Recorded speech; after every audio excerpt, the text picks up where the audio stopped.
আজকের আলোচনায় আমরা একটু গভীরে যাব। বিষয় হল ভারতের সাংবাদিকদের জন্য মানহানি আর আদালত অবমাননার আইনি দিকগুলো। হ্যাঁ, খুব জরুরি বিষয়। আমরা কিছু সূত্র দেখেছি, বোঝার চেষ্টা করব আইনগুলো ঠিক কি বলে, সাংবাদিকদের বাঁচবার উপায় কি, আর কিছু কেস স্টাডি দেখব। হুম লক্ষ্যটা হলো ওই যে বাক স্বাধীনতা হুম আর আইনি বিধিনিষেধ, এর মধ্যেকার সূক্ষ্ম ব্যালেন্সটা সেটা বোঝা। ঠিক। চলুন শুরু করা যাক। আচ্ছা, প্রথমে মানহানি। সোজা কথায় কারোর সম্মানহানি করা, কোনো মিথ্যে কথা বলে বা লিখে।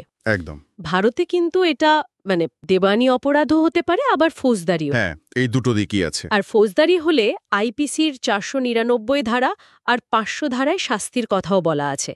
জেল, জরিমানা দুটোই হতে পারে। আর এই যে দুটো দিক, দেওয়ানি আর ফৌজদারি, এটা কিন্তু অনেক পশ্চিমা দেশের থেকে বেশ আলাদা, তাই না? হ্যাঁ, তাই তো। ওখানে মূলত দেওয়ানি হিসেবেই দেখে। 2016 সুব্রমণিয়ান স্বামী মামলাটা দেখুন। ও হ্যাঁ, গুরুত্বপূর্ণ মামলা। সুপ্রিম কোর্ট কিন্তু ফৌজদারি মানহানির সাংবিধানিক বৈধতা সেটা মেনেই নিয়েছে। হুম। যুক্তি ছিল যে সম্মানের অধিকার সেটা আসলে জীবনের অধিকারেরই অংশ, ধারা 21। আচ্ছা। তো বাকস্বাধীনতার সঙ্গেই এটা থাকবে। যদিও এটা নিয়ে বিতর্ক কম হয়নি। অনেকে মনে করেন এতে সমালোচনার পথ বন্ধ হতে পারে। ঠিক, কিন্তু সাংবাদিকদের জন্য তো কিছু রাস্তা খোলা আছে, আত্মপক্ষ সমর্থন যাকে বলে। হ্যাঁ, অবশ্যই আছে।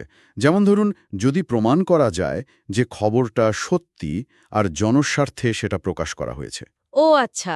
এছাড়াও সরকারি অফিসারদের কাজ নিয়ে ন্যায্য সমালোচনা করা, বা ধরুন আদালতের রিপোর্টিং, সেটা যদি সঠিক আর ন্যায্য হয়। ওই রাজাগোপাল মামলাটার কথা মনে পড়ছে, 1994 সালের। হ্যাঁ, একদম। ওই মামলায় কোর্ট পরিষ্কার করে দেয় যে সরকারি কর্মকর্তাদের পাবলিক কাজকর্ম নিয়ে লেখার অধিকার মিডিয়ার আছে, হুম যতক্ষণ না সেটা তাদের ব্যক্তিগত গোপনীয়তাকে অযথা লঙ্ঘন করছে। হুম। এটা কিন্তু রিপোর্টিংয়ের জন্য একটা বড় রক্ষা কবচ। কিন্তু এই রক্ষা কবচ গাবসবে বাড়ে তো তো তো কম নয়। একেবারে। এখানেই আসল চ্যালেঞ্জটা। প্রমাণ করার দায় সেটা কিন্তু সাংবাদিকেরই। ফ্যাক্ট চেকিং খুব জরুরি। অত্যন্ত জরুরি। আর যার বিরুদ্ধে অভিযোগ তাকেও আত্মপক্ষ সমর্থনের সুযোগ দেওয়া, এটাও গুরুত্বপূর্ণ। নাইলে প্রশ্ন ওঠে, দায়িত্বশীল সাংবাদিকতা হবে কিভাবে? ঠিক, ঝুঁকি না নিয়ে কি আসল খবরটা বার করা যায়? কঠিন প্রশ্ন। হুম আচ্ছা, মানহানির পর এবার আসি আদালত অবমাননায়। এটাও তো সাংবাদিকদের জন্য একটা বড় চিন্তার বিষয়। হ্যাঁ, এটাও খুব সংবেদনশীল একটা জায়গা। সোজা কথায় বিচার বিভাগের কর্তৃত্ব বা সম্মানকে ছোট করা বা বিচার প্রক্রিয়ায় বাধা দেওয়া। একদম। এটাও দুরকমের হতে পারে, দেওয়ানি আর ফৌজদারি। দেওয়ানিটা আদালতের আদেশ না মানা, তাই তো? হ্যাঁ, ইচ্ছাকৃতভাবে অমান্য করা। আর ফৌজদারিটা হলো এই আদালতের মর্যাদা ক্ষুণ্ণ করা বা বিচার প্রক্রিয়াকে প্রভাবিত করার চেষ্টা। এর কারণটা কি? কেন এই আইন? মূল কারণটা হল বিচার ব্যবস্থার ওপর সাধারণ মানুষের আস্থাটা বজায় রাখা। এটা তো গণতন্ত্রের জন্য খুব দরকারি। হুম। সংবিধানের 129 আর 215 ধারা সুপ্রিম কোর্ট আর হাইকোর্টগুলোকে এই ক্ষমতাটা দেয়। কিছু মামলার কথা মনে পড়ছে, অরুন্ধতী রায় বা এই হালে প্রশান্ত ভূষণ। হ্যাঁ, এই মামলাগুলো এই টানাপোড়েনটা খুব ভালো করে দেখায়, বাকস্বাধীনতা আর বিচার বিভাগের সম্মান রক্ষা। প্রশান্ত ভূষণের ক্ষেত্রে তো টুইট নিয়ে হয়েছিল, তাই না?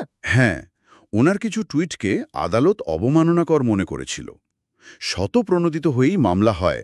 এটা নিয়ে তো প্রচুর আলোচনা হয়েছে। আচ্ছা, এই আদালত অবমাননার ক্ষেত্রে সাংবাদিকদের আত্মপক্ষ সমর্থনের সুযোগ কি আছে? এখানেও কিছু সুযোগ আছে। যেমন কন্টেম্পট অফ কোর্টস অ্যাক্ট 1971-এর 4 ধারা বলছে, বিচার চলছে এমন কিছু সঠিক আর ফেয়ার রিপোর্ট করাটা অবমাননা নয়। আচ্ছা। আবার 5 ধারা বলছে যে মামলার রায় হয়ে গেছে, সেটার ন্যায্য সমালোচনা করা যেতে পারে। আর 2006-এ একটা সংশোধনীর কথাও বলছিলেন। হ্যাঁ, ধারা 13-তে একটা অংশ যোগ করা হয়। যদি প্রমাণ করা যায় যে সরল বিশ্বাসে জনস্বার্থে সত্যি কিছু বলা হয়েছে, তাহলে আদালত সেটাকে অবমাননা নাও ধরতে পারে। কিন্তু এই ন্যায্য সমালোচনা আর আদালতকে কলঙ্কিত করা, এর মধ্যেকার লাইনটা তো খুব সূক্ষ্ম, তাই না? ঠিক এখানেই সমস্যাটা। স্ক্যান্ডালাইজিং দ্য থট, এই কথাটা বেশ অস্পষ্ট। ঠিক কোথায় লাইনটা টানবেন? সেটাই। একটা রায়ের যুক্তির সমালোচনা করা এক জিনিস, আর বিচারকের সততা নিয়ে ভিত্তিহীন প্রশ্ন তোলা সেটা অন্য জিনিস। হুম। এই অস্পষ্টতার জন্য অনেক সময় সাংবাদিকরা একটু গুটিয়ে যান, সেলফ সেন্সরশিপ যাকে বলে। ভয়ে হয়তো কিছু লিখলেনই না। এটা তো স্বাধীন সাংবাদিকতার জন্য ভালো নয়। একেবারেই না, বড় বাধা। তাহলে এত সব আলোচনার পর মূল বিষয়টা কি দাঁড়াচ্ছে? মূল বিষয়টা হলো ওই ভারসাম্য। একদিকে মিডিয়ার স্বাধীনতা, যেটা গণতন্ত্রের প্রহরী, হুম। অন্যদিকে ব্যক্তির সম্মান আর বিচার বিভাগের মর্যাদা আর কার্যকারিতা, এই দুটোকে একসাথে রক্ষা করা। এটাই আসল চ্যালেঞ্জ। আমরা তো দেখলাম আইনগুলো কি, আর সাংবাদিকদের আত্মপক্ষ সমর্থনের উপায়গুলো কি কি। এর সাথে আরও কয়েকটা জিনিস মনে রাখতে হবে। যেমন ধরুন স্ল্যাপস। মানে কৌশলগত মামলা? হ্যাঁ, স্ট্র্যাটেজিক লস্যুটস এগেনস্ট পাবলিক পার্টিসিপেশন। এগুলো অনেক সময় করা হয় সাংবাদিকদের ভয় দেখাতে বা হয়রান করতে, জেতার জন্য নয়। ও আচ্ছা। ডিজিটাল মিডিয়ার যুগে তো চ্যালেঞ্জ আরও বাড়ছে। খবর যাচাই করা আরও কঠিন। ঠিক।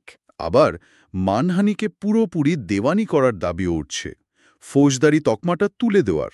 এই পরিস্থিতিতে তাহলে প্রেস কাউন্সিলের নির্দেশিকা, নৈতিকতা, এগুলোর গুরুত্ব আরও বাড়ছে। অনেক বেশি বাড়ছে। এগুলো মেনে চলাটা এখন আগের চেয়েও জরুরি। সব শেষে একটা প্রশ্ন মনে আসছে। এই যে ডিজিটাল যুগ, সিটিজেন জার্নালিজম, খবর নিমেষে ছড়িয়ে পড়ছে। হুম। এই সময় দাঁড়িয়ে এই পুরনো আইনগুলো, মানহানি বা আদালত অবমাননা, এগুলোর প্রয়োগ কিভাবে বদলাতে পারি? ভাবনার বিষয়। মানে কিভাবে বাকস্বাধীনতাও থাকবে, আবার সম্মান, আস্থা এগুলোও বাঁচবে? এটা নিয়ে আমাদের শ্রোতারাও ভাবতে পারেন। নিশ্চয়ই, এটা নিয়ে আরও আলোচনার অবকাশ আছে।